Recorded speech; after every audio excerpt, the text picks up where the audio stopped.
Hello बच्चों, let's read a given question. The question says four tuning forks of frequencies 200, 201, 204 and 206 hertz are sounded together. The beat frequency will be option 1 given है 6, option 2 12, option 3 15, option 4 none of this. So basically beat frequency होती क्या है, पहले तो हम वो लिख लेते हैं. Beat frequency is the frequency difference between the two. It is a basically जो beat frequency है, it is the frequency between the two frequencies. That is, अगर कोई दो लेट्स से दो ट्यूनिंग फॉर्क है हमारे पास, एक की फ्रीक्वेंसी n1 है दूसरे की n2 है, and if both are sounded together, right. So जो दोनों का डिफरेंस होगा फ्रीक्वेंसी का, उसे ही हम कहते हैं बीट फ्रीक्वेंसी, राइट. अब ये चीज हमने मॉड में लिखी है, so either n1 minus n2 हम लिख सकते हैं, या फिर n2 minus n1 can also we can right. ठीक है.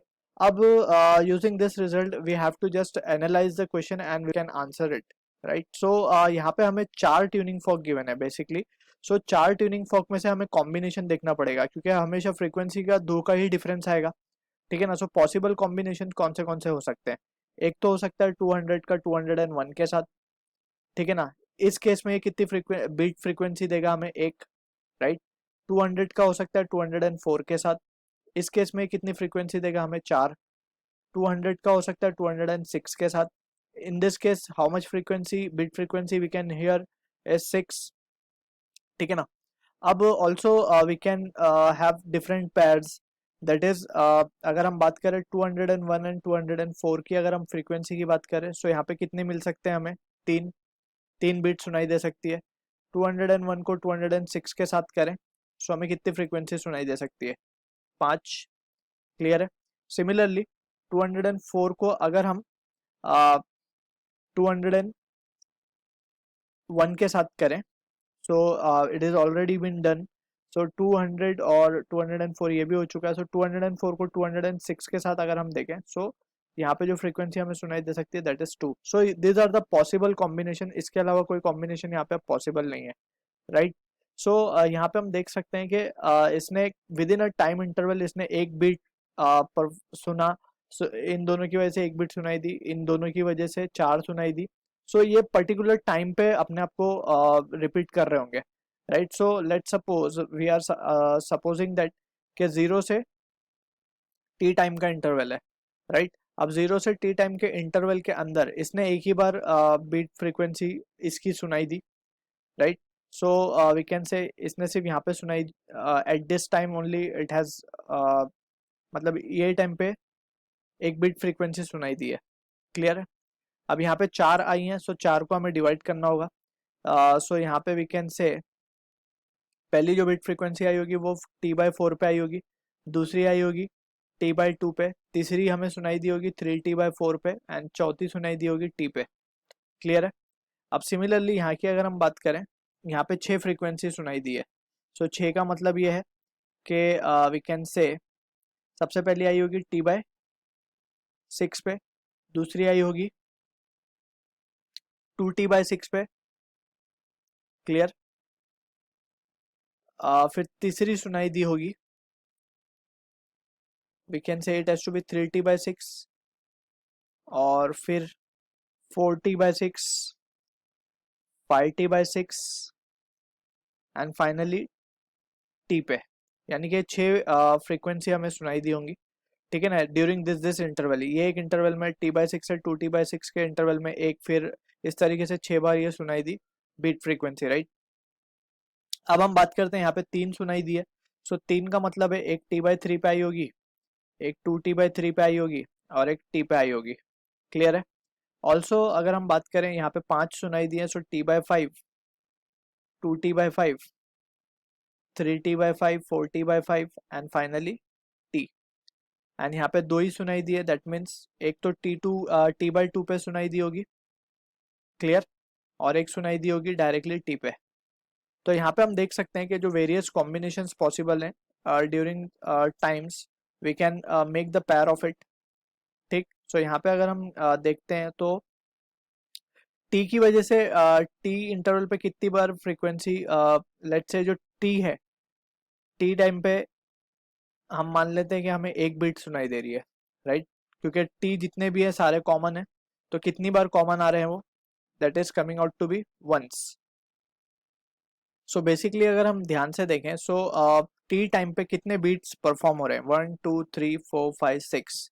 सो टी टाइम पे 6 बीट्स आर परफॉर्म्ड और उसको हम मान लेते हैं let's say this is represented by one common beat.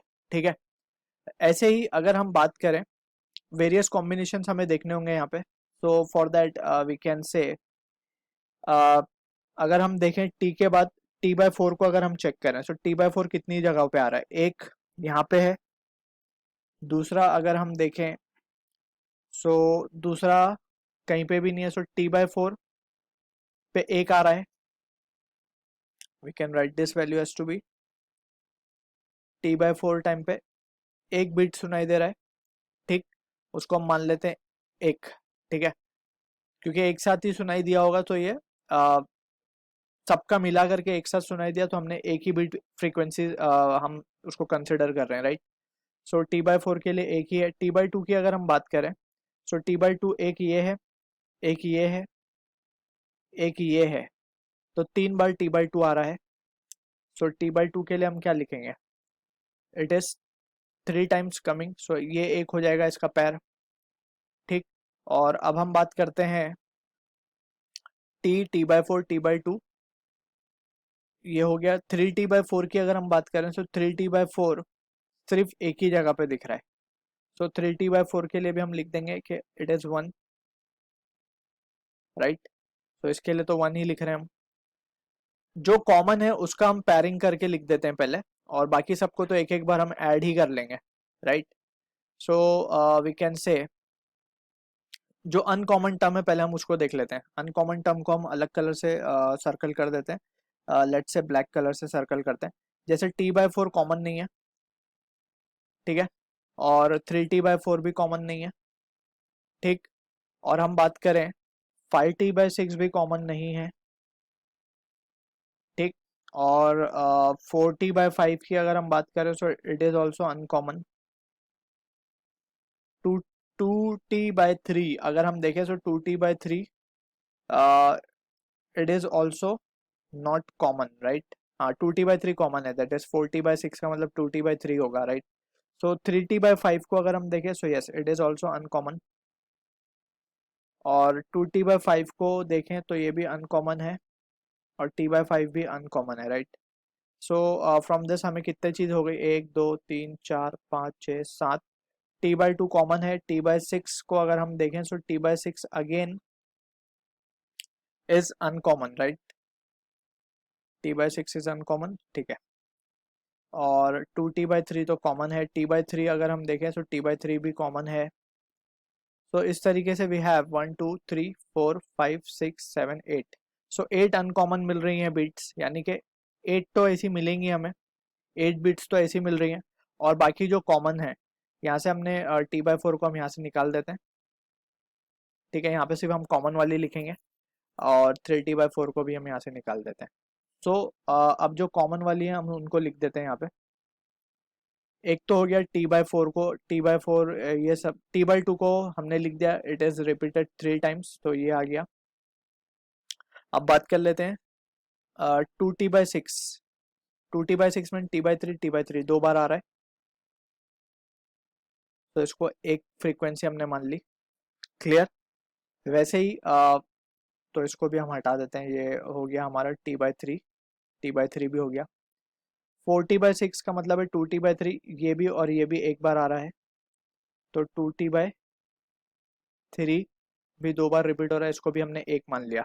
ठीक है, और अब हम देखें तो हमने सारे ही कुछ केसेस को कंसिडर कर लिया। टी को तो हमने स्टार्टिंग में ही ले लिया था 6, सो उसको एक माना, तो टोटल कितने हो, 4 हो गए यहाँ पे। सो वी कैन से 8 + 4 and that will be equals to 12 beats frequency we will be hearing, right? So this is the answer to the question जो कि मैच होगा हमारा ऑप्शन 2 के साथ। I hope you understood the solution. All the best.